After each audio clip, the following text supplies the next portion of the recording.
Good morning. It's nice to be here and to be out with you all. It's been probably a month at least now since I've been here.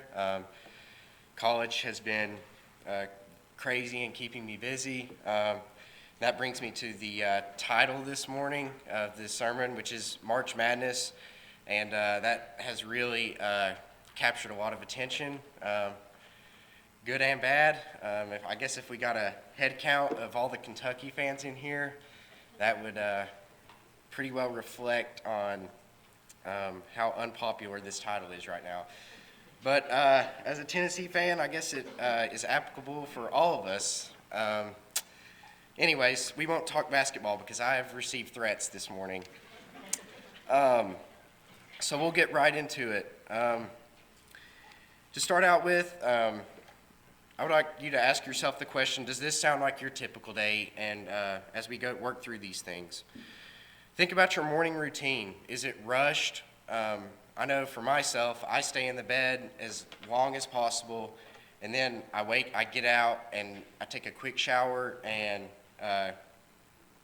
get dressed fastly and do all these things, whereas if I just get up 5 minutes earlier, I could slow down and not have to rush like this.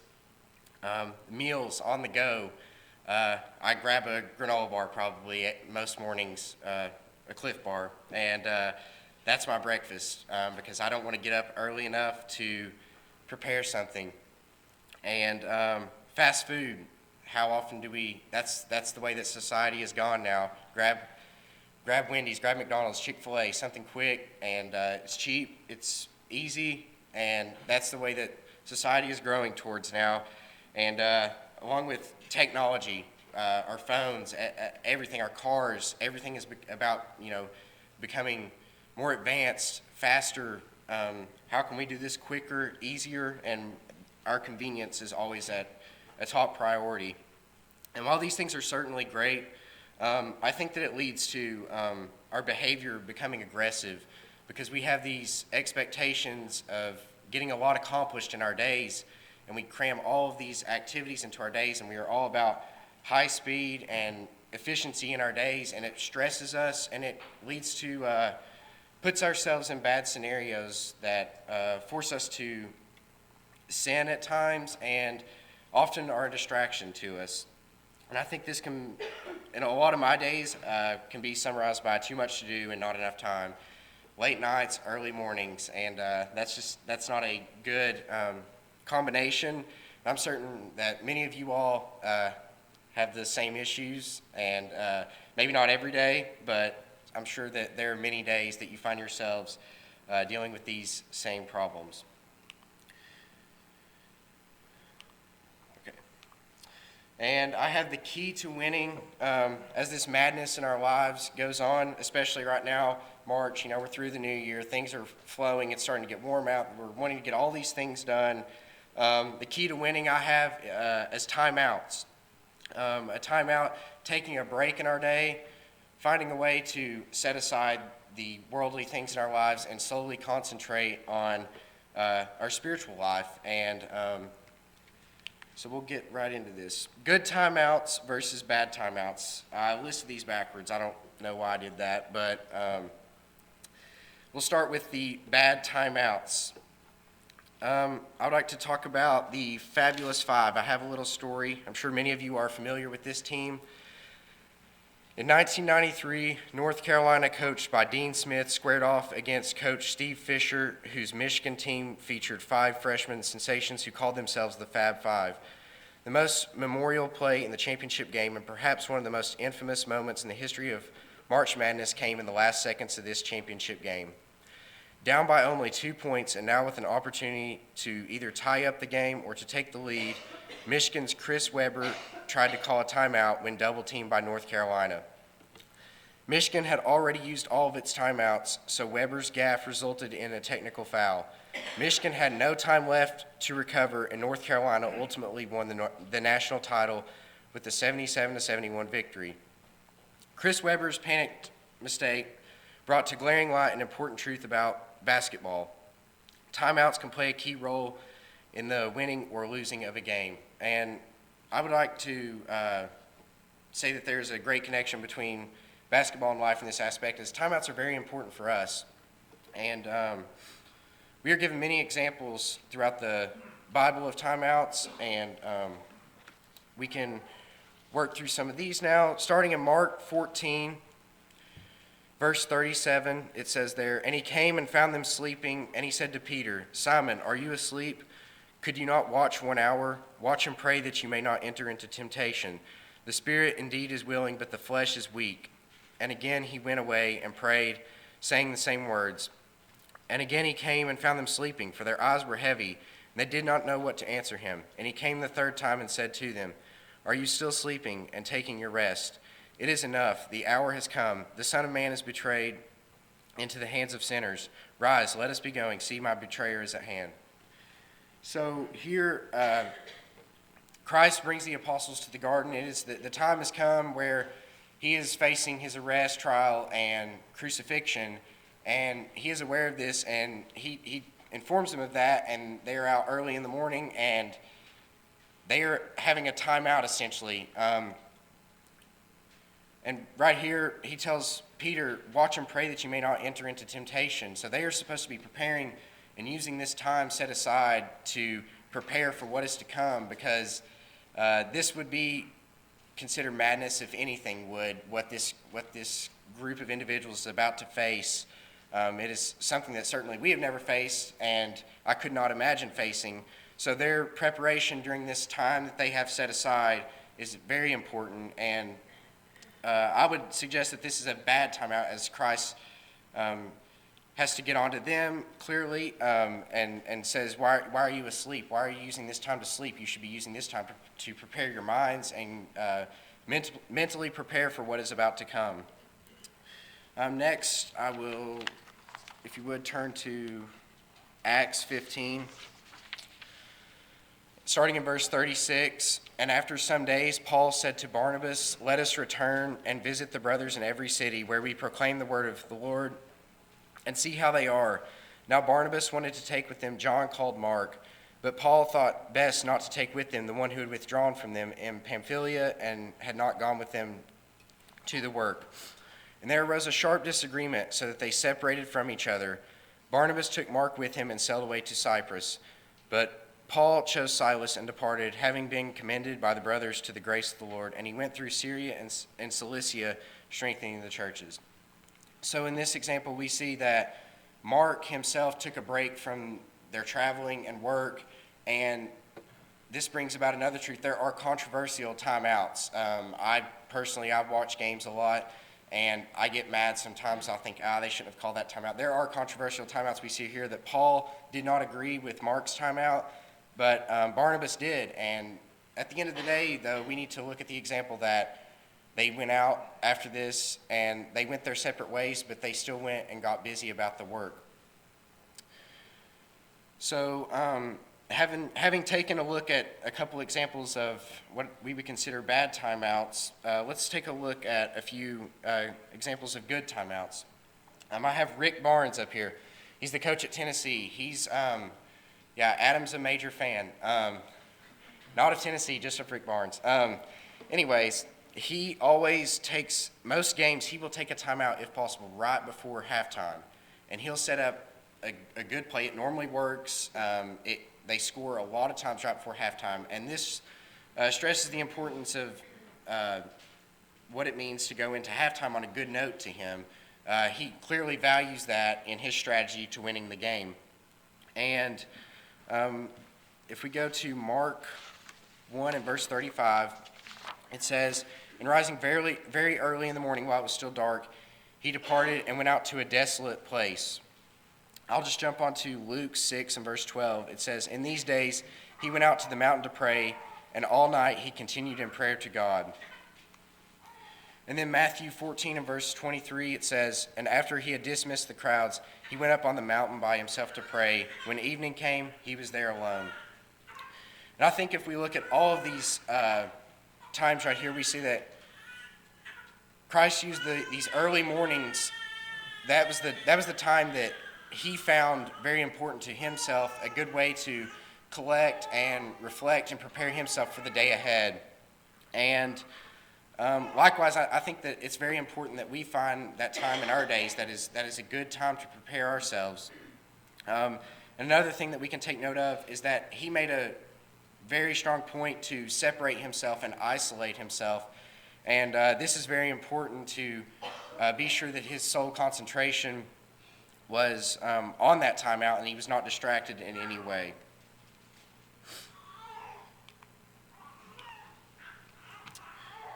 A good timeout should accomplish these three things: rest, strategy, and communication. We get the example of rest in Genesis chapter 2, and in verse 2 it says, "And on the seventh day God finished his work that he had done, and he rested on the seventh day from all the work that he had done."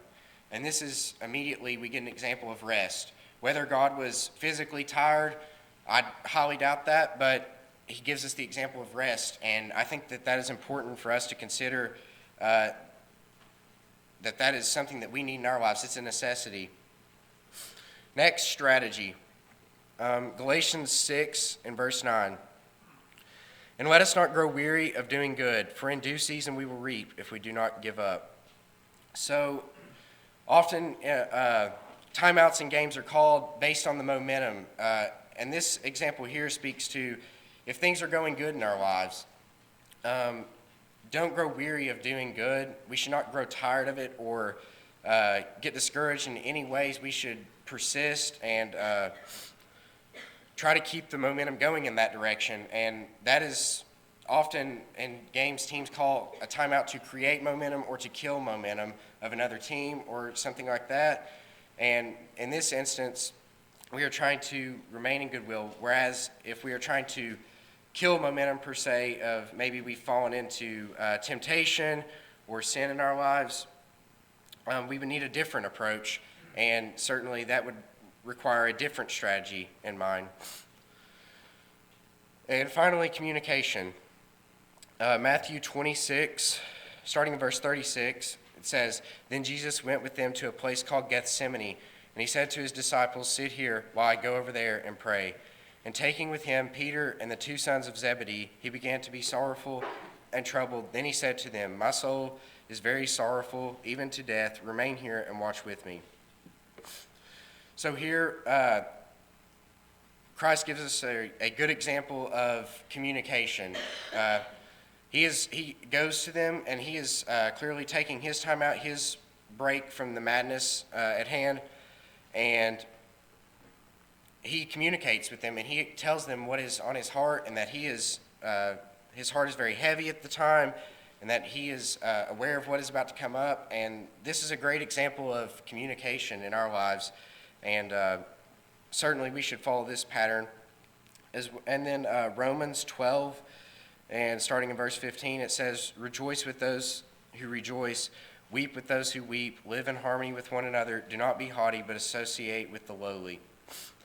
So here we are given the example of that is important with communication, because when things are going good for others, it's important in our time off to communicate with them and rejoice with them, and that's very positive. And when they are weeping, it's important to communicate with them and weep with them, as it says, and we can strengthen them through doing so, in both rejoicing and weeping. That is our duty. So time to execute. This is this is when the timeout is now over.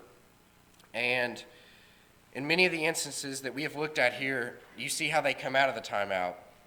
In Mark 14 and verse 37,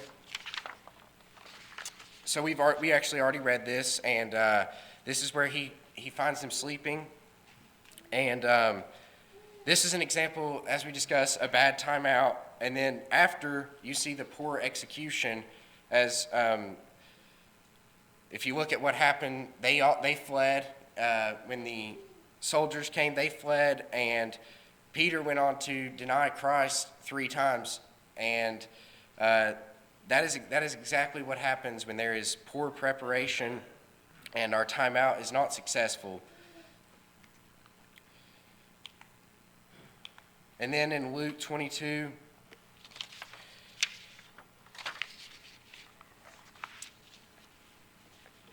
starting in verse 47, while he was still speaking, there came a crowd, and the man called Judas, one of the 12, was leading them. He drew near to Jesus to kiss him, but Jesus said to him, Judas, would you betray the Son of Man with a kiss? When those who were around him saw what would follow, they said, Lord, shall we strike with the sword? And one of them struck the servant of the high priest and cut off his right ear. But Jesus said no more of this, and he touched his ear and healed him. Here we see I would like to bring to our attention the composure of Christ in this instance, and it really validates his preparation, while he went off to pray by himself in comparison to those who were around in the other apostles. They were clearly did not prepare, and this is brought to our attention when we see Christ goes on to remain composed here, touch the guy and heal his ear, and he went on to have a smooth trial, was innocent, and went on to fulfill exactly what he was here for. And that just goes back to his preparation and his perfection in doing everything. And so we certainly should follow all of Christ's patterns in his timeouts and his time that he sets aside, and the benefits that come from having a good, successful timeout are clearly displayed throughout this passage.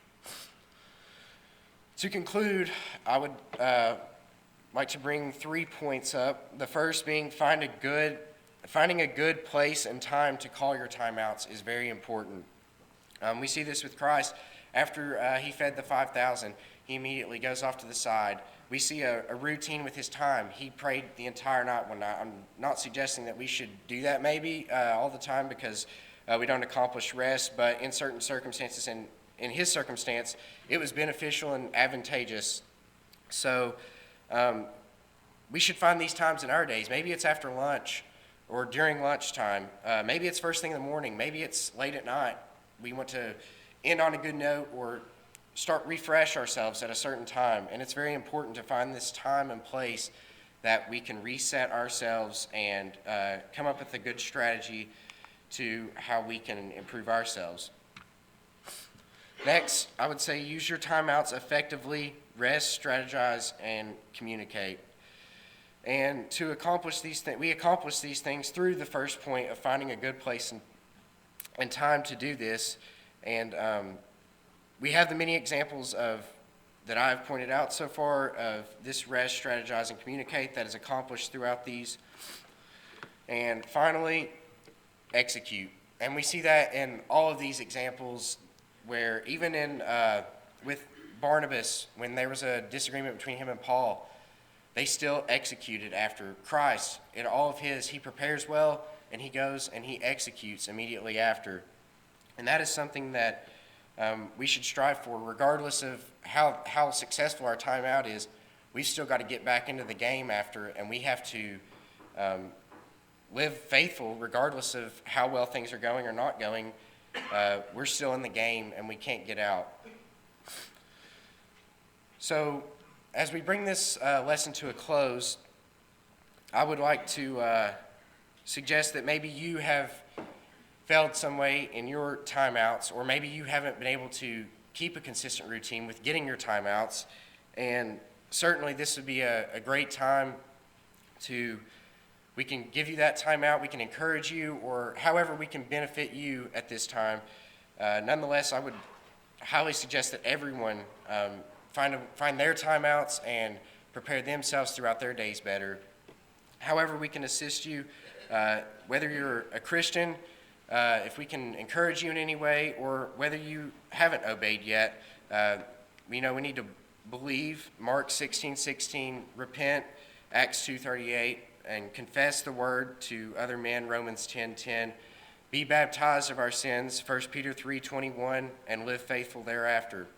If you have fallen short in any way or however we can assist you this morning, please let it be known or come forward at this time as we stand and as we sing.